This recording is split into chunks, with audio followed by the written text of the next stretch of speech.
Hey, everyone.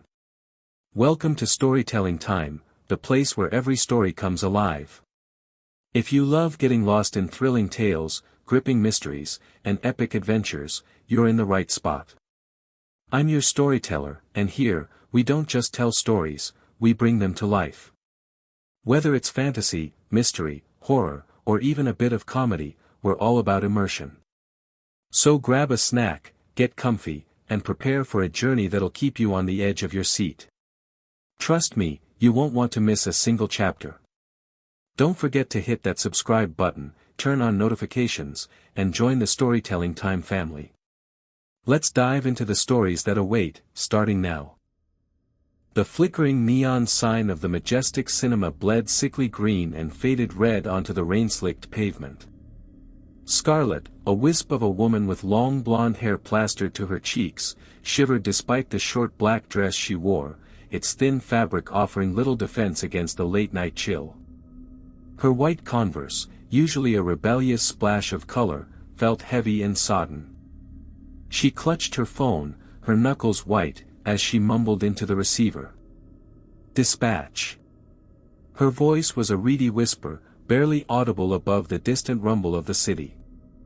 A curt, no-nonsense voice cut through the static.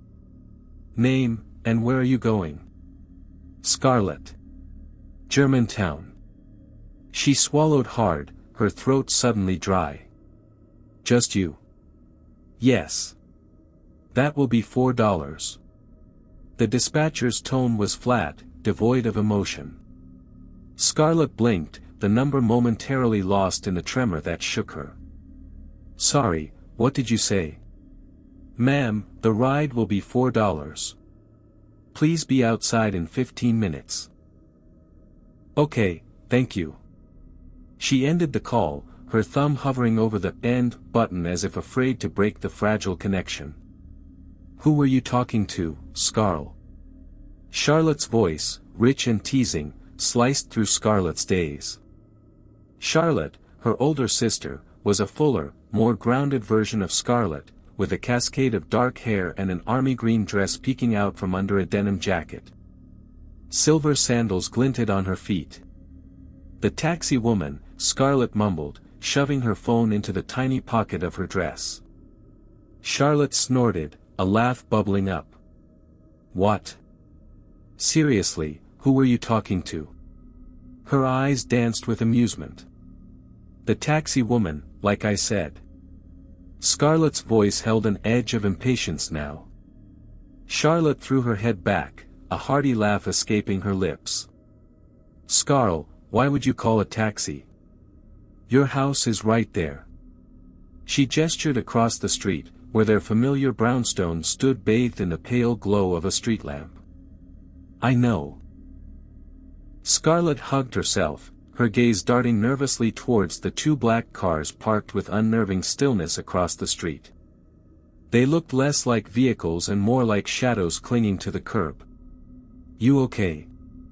You've been acting weird ever since we got to the theater." Charlotte's teasing tone softened, replaced by genuine concern. Scarlett hesitated, then leaned closer, her voice dropping to a panicked whisper. "I need to tell you something." "What?" Charlotte leaned in, a frown creasing her brow. "Something weird is going to happen tonight," Scarlett replied, her eyes wide with a frantic fear. "You see those two black cars across the street?" Charlotte squinted. "Yeah. Those are government people." "So?" Charlotte's skepticism was a tangible thing. "Come with me to the restroom. I'll explain everything."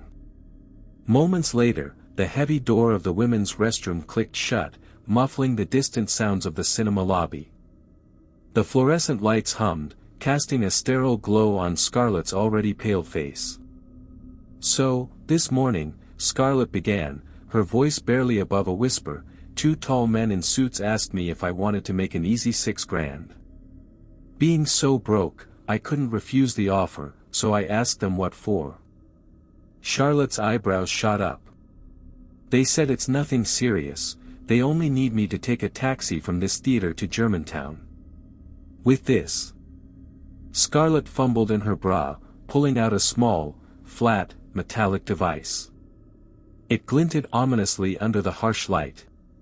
A tracking device. I had to hide it in my bra. Charlotte stared at the device, then back at Scarlett, her mouth agape. So, they offered you $6,000 and what? 12, if I could get someone else. Scarlett braced herself for the explosion. Instead, Charlotte let out a dry, bitter laugh. Oh, and here I'm thinking my little sister just wanted to hang out with me. If I had told you, you wouldn't have done it. You damn right. Charlotte's voice was sharper now, a hint of betrayal in its edges. That is a lot of money. I need to know more. That's what I'm about to tell you now, Scarlett said, her gaze fixed on the device in her trembling hand. 3 weeks ago. 3 weeks prior, the air in Red Hook hung heavy with the damp scent of imminent rain, though the sky above the cinema was a bruised purple, dotted with the first hesitant stars. It was around 9:45 p.m. when a strange yellow Cadillac, a relic from a bygone era, glided down Route 9W, its polished chrome gleaming faintly under the streetlights. Its destination, Sage Town. Inside, the silence was almost a third passenger, a palpable weight in the close confines of the vehicle. The driver, a lanky, long-nosed Turkish man with a neatly trimmed mustache, hummed softly to the Turkish music filtering from the radio. His head bobbed with a subtle, almost imperceptible rhythm, his eyes, thick-browed and the unsettling hazel gray of a cat's, flickered constantly in the rearview mirror. He stole glances at his passenger, glances she, engrossed in the luminous screen of her phone, was entirely oblivious to. Stacy, young and weary, scrolled aimlessly, the glow of her phone illuminating a face tired from a long shift. She wasn't paying attention to the road, the driver, or the quiet hum of the engine. She just wanted to be home, the comforting weight of her Leonard County mug filled with hot chocolate waiting for her. The driver cleared his throat, a soft, almost apologetic sound. When Stacy didn't respond, he turned down the music, the sudden quiet amplifying the tension in the cab. He cleared his throat again, this time with a deliberate, aggressive force, demanding her full attention. Stacy finally looked up, her tired eyes meeting his in the mirror. She caught the unsettling gaze of his cat-like eyes, piercing and unervingly direct. A sudden chill, sharp and unwelcome, snaked down her spine. A frightened pause stretched between them.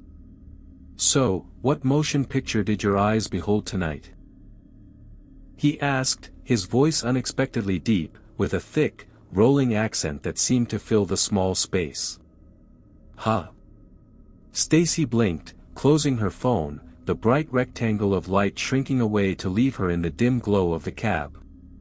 I asked you what movie you're seeing tonight. His tone was insistent, almost predatory. None, she said, shrugging. I worked at the theater. But that old movie, The Game, was showing all night. A strange, almost knowing glint entered his eyes. Oh, yes, a classic, Stacy mumbled, trying to recall. With Sean Penn, playing Conrad, right? I guess, I don't know. You don't like movies? He leaned slightly forward, his gaze unwavering in the mirror.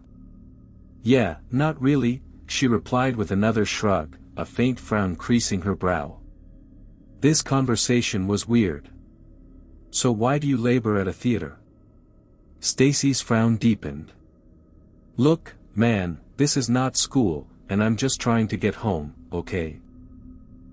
Her patience, already thin after a long day, was wearing dangerously low. I don't give a shit about movies or movie theaters, it's all fake anyways. The old man's eyes, already unnervingly wide, seemed to expand further. He took a slow, deep breath, a low grind of his teeth audible in the sudden silence. Something about her flippant statement, her casual dismissal of cinema, seemed to ignite a cold fury within him. Without a word, he took an unexpected hard right turn onto Route 32. Stacy gasped, her body jolting against the seatbelt. "Sir, where are you going?" "My house is that way." Her voice was sharper now, laced with genuine alarm. "I said my house is that way." He offered a calm, almost serene smile. "Sorry, I'm just getting something at Quick Check." He pulled the Cadillac into a gas station parking lot. It was eerily, ghost-like empty, save for a single flickering fluorescent light over the convenience store entrance. The air hummed with a desolate quiet. "Rosebud," he said, his voice a low, resonant pronouncement, before opening his door and stepping out. "What?" Stacy asked, a bewildered look on her face. The word hung in the air, nonsensical and strangely foreboding. She watched him walk towards the convenience store, a thin, almost skeletal silhouette against the pale glow of the building, trying to make sense of the bizarre encounter. Rosebud? What the hell? 15 minutes crawled by. The driver was still inside. Stacy's confusion slowly curdled into a growing sense of unease. This was taking too long. She decided to step out and look for him, her hand reaching for the door handle.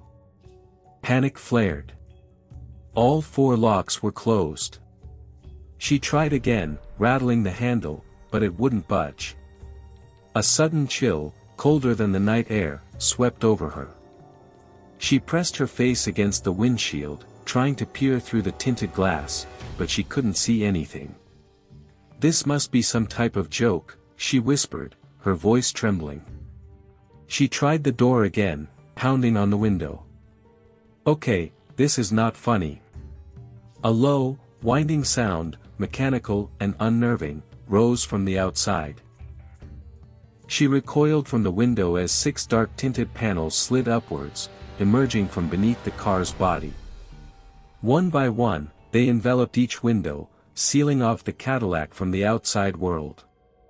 The car became pitch black, an impenetrable vault. Feeling around frantically, Stacy thrashed, her body hitting the padded interior.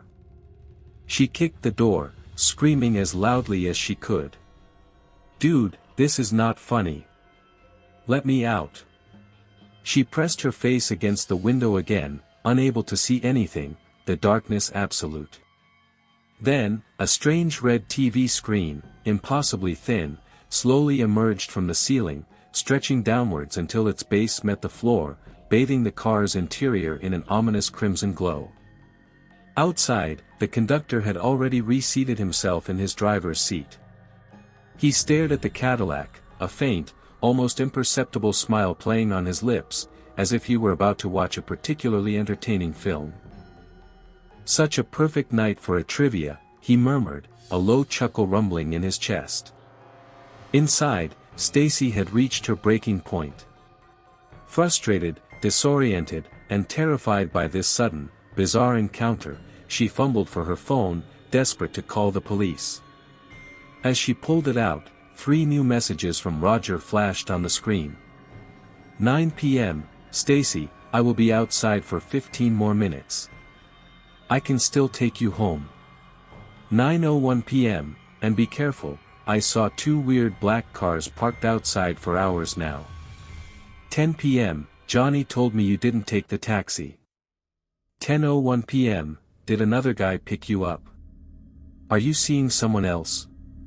She hissed, ignoring the personal jab, her thumb flying to dial 911. But the call was cut short. Her phone suddenly shuddered, emitting a thin wisp of smoke from its speaker. She slapped the screen, shook it from left to right, but it was dead, utterly lifeless. With a cry of frustration, she tossed it under the seat. A couple of seconds later, she tried to retrieve it, but it was out of reach, lost in the shadows. As she fumbled, the strange red TV screen flickered to life, and an automated voice, rich and resonant, that of Sir Laurence Olivier, filled the enclosed space. "Welcome, contestant number 84. The voice was calm, cultured, yet it seemed to vibrate in her very bones. "Congratulations on making it on the late-night trivia show." Stacy, flabbergasted and disoriented, ignored the instructions, her mind reeling. She wanted nothing more than to be in her bed, to escape this nightmarish reality. She was so weary she could almost envision herself, curled up in her favorite t-shirt, her Leonard County mug warming her hands. This was not the night she had planned. "Here are the rules," the voice continued, unwavering. "You will be asked 10 questions. Each question comes with a penalty. Answer a question incorrectly, you will pay that penalty. Answer correctly, and you will move on without fatality. Are you ready, contestant?" "I should have gone with Roger," Stacy choked out, a fresh wave of tears blurring her vision. Bang! The sudden slam of the car door jolted her. She rocked side to side as the Cadillac slowly, almost imperceptibly, began to move. "Sir, could you please take me home?" "I'm sorry, okay," she pleaded, apologizing to the unseen driver. The voice returned, cutting her off. Question number 1. What are the dying words of Charles Foster Kane in Citizen Kane? You have 0.45 seconds. "Listen, I don't want to play this game, and I'm sorry I was rude earlier, okay?" Stacy's voice was strained, on the verge of breaking. "Sir, can you please take me home?" 0.38. 0.37. The timer ticked down, a cold, relentless countdown. "I'm not playing this stupid game, this is not funny anymore," she screamed, pounding on the darkened window. "What are the dying words of Charles Foster Kane in Citizen Kane?" The automated voice was maddeningly patient. She hissed at it, tears streaming down her face. "Please, I'm so tired. I have been on my feet all day, I want to go home and sleep." 11. You have 10 seconds. "I don't fucking know who Charles Foster is, fuck," she wailed. I don't know. Time is up. The answer is Rosebud. Now applying penalty. A symbol of a car seat, engulfed in fiery red, appeared on the screen. Stacy stared, her eyes wide, trying to comprehend its meaning. Then, the leather beneath her instantly emitted a rushing, scorching heat. It was so intense, so sudden, that she cried out, her body instinctively flying upwards, her head hitting the ceiling with a sickening thud. "Is this what you do to your customers?" she shrieked, pain and terror mixing in her voice. The automated voice, indifferent to her agony, continued. Question number 3. In The Matrix, did Neo take the blue pill or the red pill? A correct answer will reduce heat, an incorrect answer will incur an added penalty. You have 2 minutes. It was the red pill. Stacy gasped, relief flooding her. Roger, her movie buff friend she usually ignored, had drilled this one into her years ago. The heat immediately began to recede, though a faint, lingering warmth remained, a reminder of the agony. Question number 4. The voice continued without pause. What shocking Wes Craven horror movie carried the marketing tagline, "To avoid fainting, keep repeating, it's only a movie"? You have 1 minute. Who are you? Stacy sobbed, tears and sweat mingling on her face. I did nothing to anyone. I said I'm sorry for being rude. She pressed her face against the now cool window. Can you fucking say something? Her desperate plea was cut short as the taxi suddenly lurched to a full stop. She fell forward, slamming against the back of the seat. She heard a click, then the distinct sound of a car door opening and closing. Help, she screamed, her voice hoarse, hoping someone was nearby. She couldn't see anything, but the old man had stopped.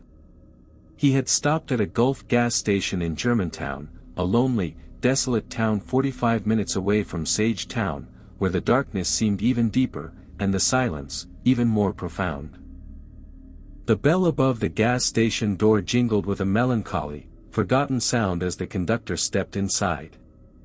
The air, thick with the scent of stale coffee and cheap cigarettes, offered a stark contrast to the sterile, confined space of his Cadillac. Behind the counter, a jolly, plump white woman with a kind face was deeply engrossed in a crossword puzzle, a half-empty can of Coke resting beside her elbow.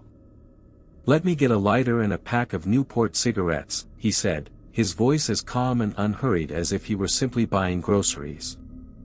The woman, Nadine, looked up, her round face crinkling into a friendly smile.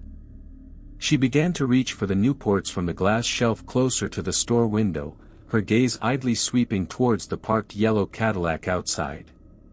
Her smile faltered slightly. Her brow furrowed, a faint hint of curiosity, then something more, in her eyes. She looked back at him, her head tilted. "Are you lost?" she asked playfully, a hint of amusement in her voice. A faint smirk touched the conductor's lips. "No, why did you ask that?" "Because I have never seen a Red Hook taxi in Germantown, and I have worked here all my life."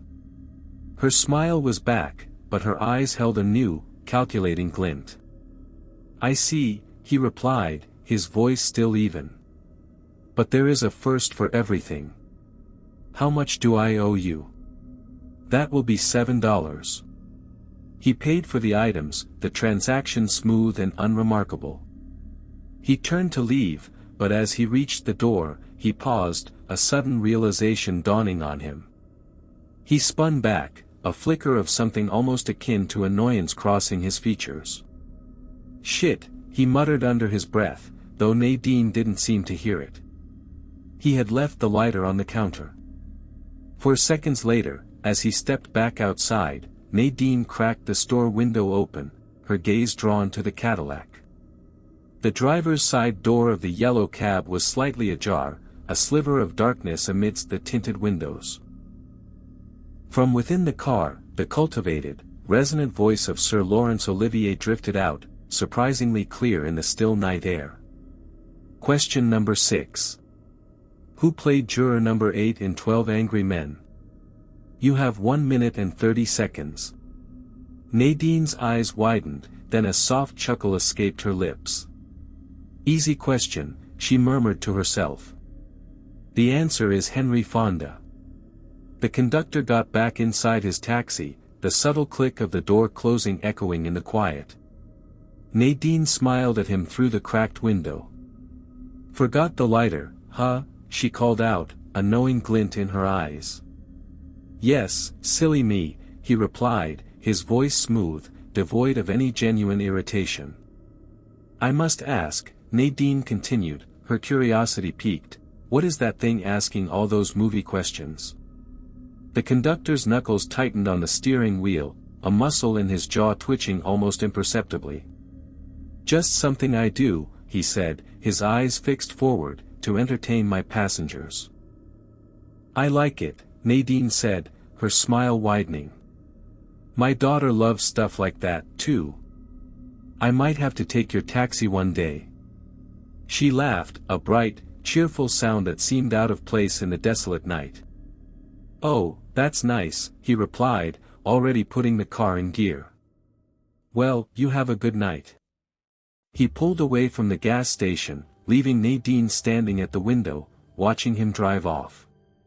What dark windows, she thought, a vague sense of unease finally settling over her. The Cadillac, now a silent, predatory shape, cruised back onto Route 9W. A lit cigarette glowed like a malevolent eye in the conductor's hand, and he nodded rhythmically to the low thrum of Turkish music. By now, the grotesque game had ended. Little Stacy, contestant number 84, was already dead in the back. She had succumbed to her injuries during the 6th penalty, her body a crumpled, lifeless heap, a gruesome testament to the conductor's twisted rules. The final indignity had been the 6th penalty itself, so utterly horrific that she had soiled herself in her last moments. Oh wow! Charlotte exclaimed, her hand flying to her mouth, her face pale in the dim light of the cinema restroom. The metallic tang of fear filled the air. What the fuck, is all of this true? Well, that is what they told me, Scarlett whispered, her voice barely a breath. Hold on, Charlotte said, processing the information. Germantown is 45 minutes away, how did he get there so fast? I don't know. I'm only telling you what they told me. Scarlett shrugged, a small, helpless gesture. This is a wild story. What happened next? Charlotte pressed, a morbid fascination taking hold. He took the Rip Van Winkle Bridge back to Sage Town and buried her body at the Mountain View Cemetery. That is next to your apartment. Charlotte stared at her sister, horror dawning in her eyes. This is a serial killer we are dealing with. This is crazy. What happened next is even crazier, Scarlett replied, a chilling glint in her eyes. 2 weeks later, on Mike Kraut Road, Sage Town, guess who and her daughter were waiting for the same taxi? Charlotte's eyes widened in disbelief. Don't tell me the jolly fat woman from the gas station. Yep, Scarlett confirmed, a grim satisfaction in her voice. She and her daughter, Stephanie. Crazy, right? Anyway, Scarlett continued, the horror of Stacy's fate still lingering in the air between them. It was around 7 p.m., 2 weeks later. Nadine and her daughter, Stephanie, were standing outside their house on Mike Kraut Road. Nadine was on the phone with the taxi service, 845-675 taxi. The scene shifted, the dim, rain-swept street of Sage Town replacing the sterile confines of the movie theater restroom. The sun had dipped below the horizon, painting the sky in bruised purples and oranges, but a sense of unease already clung to the air. Nadine, ever cheerful, held her phone to her ear, a slight smile on her face. Beside her, Stephanie, a girl on the cusp of adolescence, fidgeted, her attention drawn to the fading light.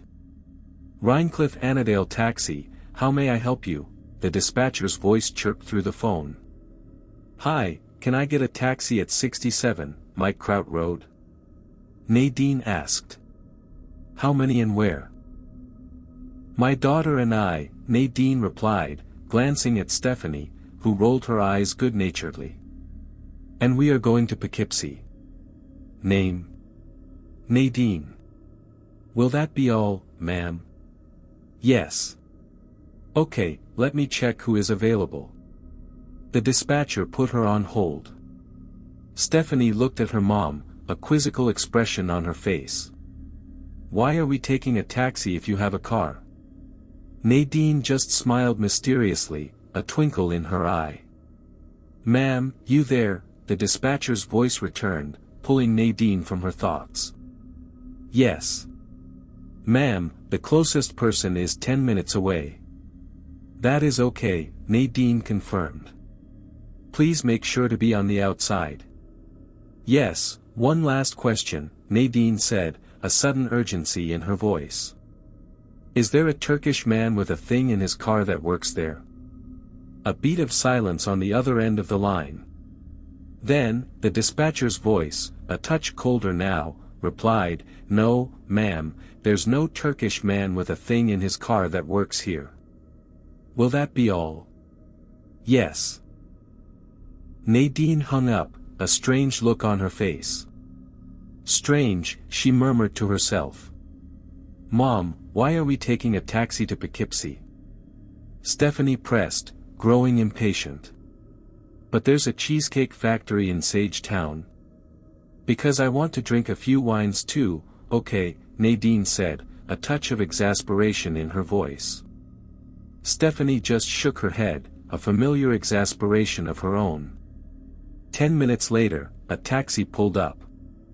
It was a standard, beige sedan, nothing remarkable about it. Stephanie, eager to get the journey over with, immediately opened the back door and slid inside before her mother could say anything. Good night, she offered to the driver, a young man with a tired but friendly face. "Good night," he replied, his eyes briefly meeting hers in the rearview mirror. As Stephanie settled in, her hand brushed against something smooth on the seat beside her. She picked it up. It was a driver's license. André Paul. "Hey, I think someone lost their ID," she said, handing it to the driver over the front seat. "Thank you, I will take it back to the station." He took the ID, a grateful nod. Meanwhile, on the outside, Nadine was looking at the taxi with a strange, almost disappointed expression. She peered at the driver through the window, her brow furrowed. "You are not him," she said, her voice clear, almost accusatory. The taxi driver looked confused. "Excuse me?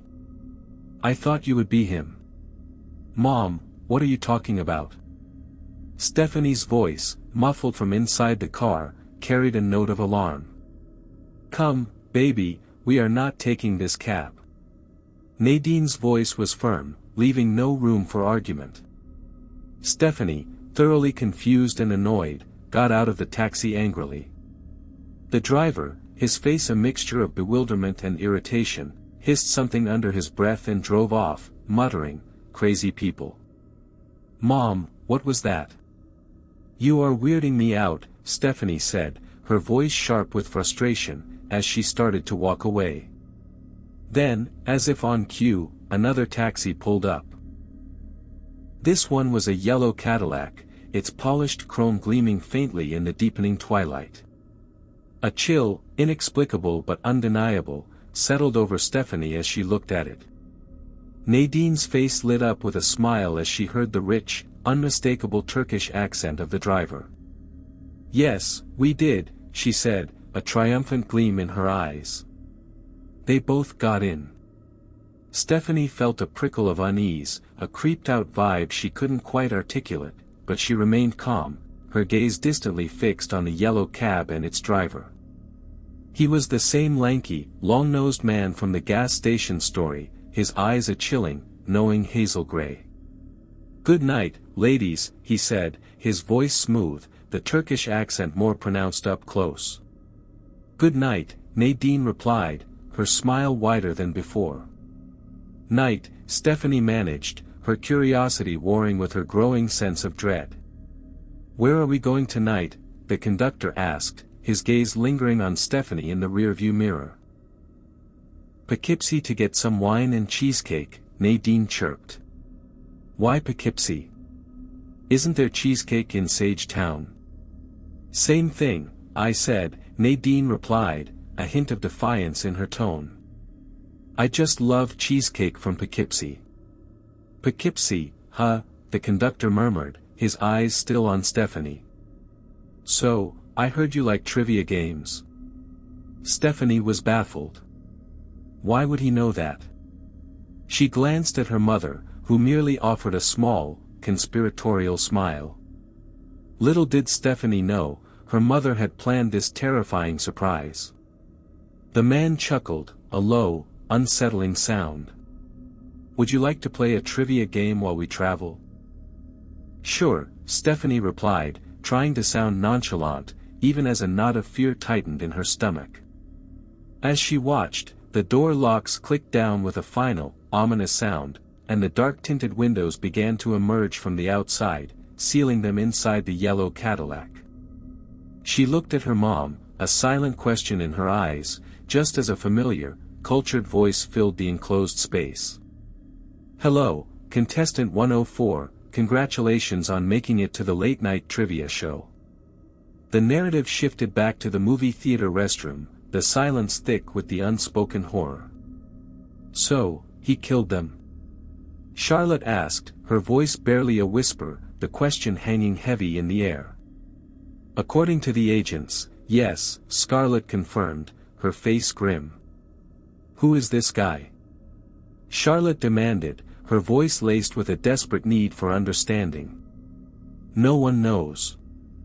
They have been trying to catch this man for ages now, they say he travels from state to state." "What is he?" Charlotte's voice was incredulous. A man who kills for lack of movie knowledge. Are you sure this is safe, Scarlett?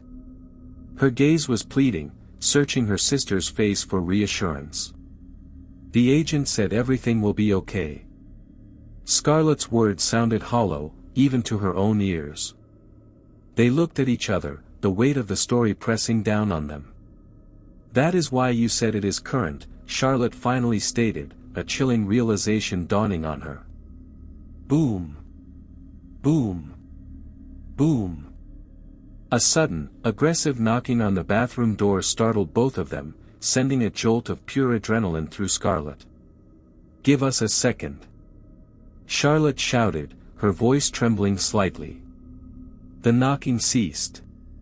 A male voice, gruff and impatient, called out, "Did you order a cab?" Scarlett and Charlotte exchanged a wide-eyed glance. Yes, Scarlett called back, her voice barely steady. But it's only 10 minutes now, they said 15 minutes. Well, a yellow Cadillac is outside. Their eyes locked, a shared, terrifying understanding passing between them. That must be him, Charlotte whispered, her face ashen. Okay, we're coming. Scarlett shouted, her voice thin but resolute.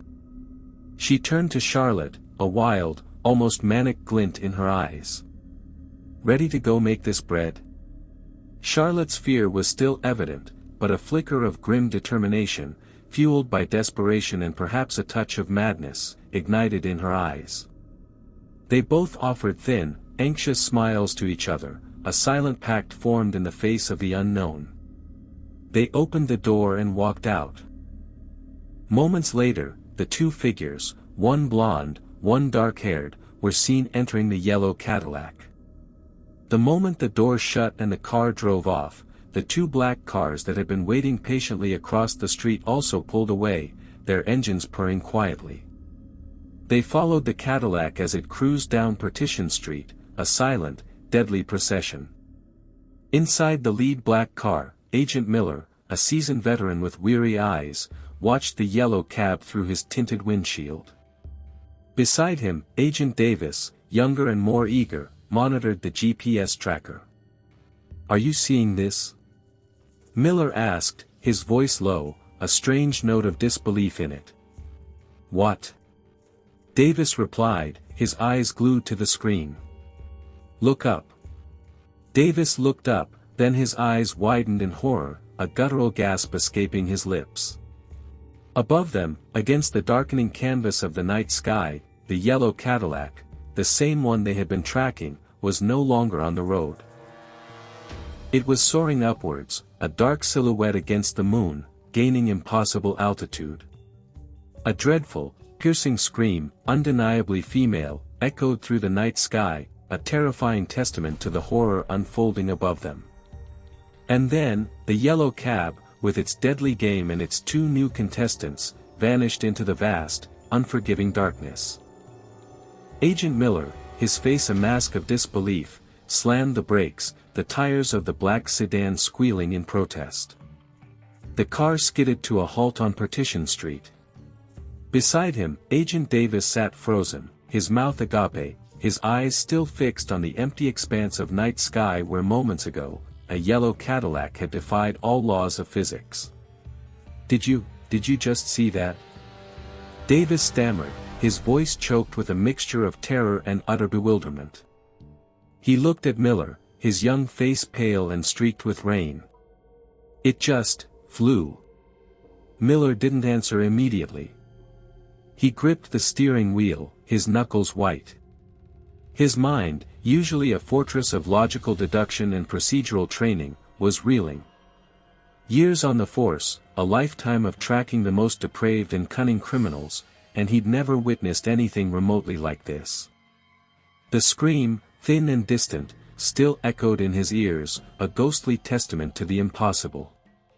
He fumbled for his radio, his fingers clumsy. Control, this is Unit Gamma 7. Do you copy? Static crackled in response, a frustrating reminder of their isolation. Control, we have a critical incident. Repeat, critical incident. Our target vehicle, it's gone. Airborne. Disappeared. Across the street, the second black car, Unit Gamma 8, mirrored their stunned silence.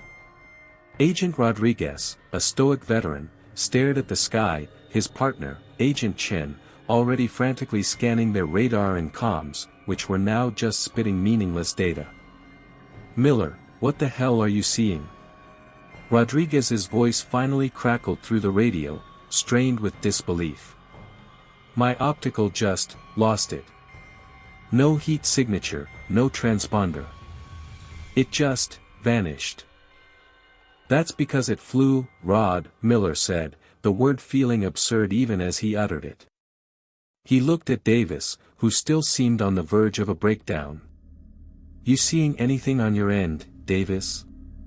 Anything at all?" Davis shook his head, frantically tapping at his console. "Nothing, sir. No radar, no visual confirmation from satellites, no ground heat. It's like it dissolved into thin air. Or, went straight up." He shuddered. "The tracking device Scarlet had, it's just a flat line now. Went dead the second it left the street." Miller pinched the bridge of his nose. This wasn't in any playbook. This wasn't a standard pursuit, or even a highly organized crime. This was something else. Something they were completely unprepared for. "Okay," Miller said, forcing a calm into his voice he didn't feel. "Pull back to headquarters. Immediate debriefing. Every detail. We need to go over everything from the initial intel, the victims, the vehicle, everything. And someone get a hold of command. This isn't just local anymore." As the two black cars slowly turned around, their headlights cutting through the damp night, Miller glanced one last time at the star-scattered sky, a vast, indifferent canvas. Somewhere out there, the yellow Cadillac, a harbinger of impossible horrors, and its two new captives, Scarlet and Charlotte, were undoubtedly commencing a game with stakes beyond anything humanity had ever conceived. The sudden lurch stole Scarlet's breath, slamming her back against the opulent, yet oddly sterile, leather seat. Her stomach dropped, a sickening lurch that wasn't just the movement of the car. Then, the realization hit her, the gentle hum of tires on asphalt was gone, replaced by a low, vibrating thrum. Outside the darkened windows, the streetlights and buildings of Sage Town blurred, then shrank, becoming distant pinpricks of light against an impossibly vast blackness. "What the hell?" Charlotte shrieked, her voice a raw, terrified sound. She scrambled, clawing at the door handle, then pounding on the unyielding glass. "We're flying! We're flying!"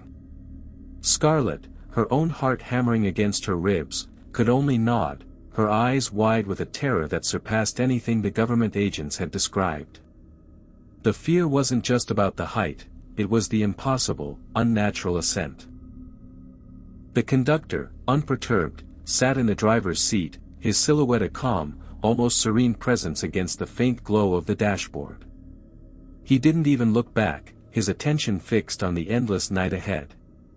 Then, the familiar, chillingly theatrical voice of Sir Laurence Olivier filled the cab, amplified as if speaking directly into their skulls.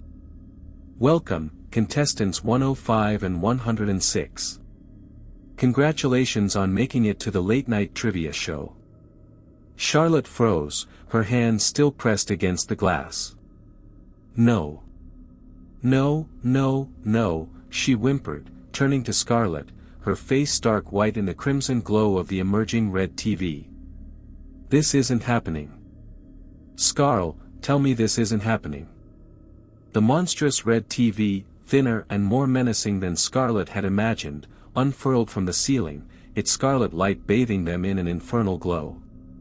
It hummed, a low, ominous sound that vibrated through the floorboards. "Here are the rules," the automated voice continued, oblivious to their rising panic. "You will be asked 10 questions. Each question comes with a penalty. Answer a question incorrectly, you will pay that penalty. Answer correctly, and you will move on without fatality.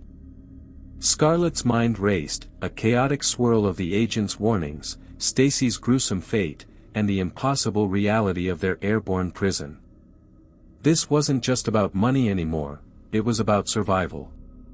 But how did you play a game when the rules were death, and the playing field was the sky itself?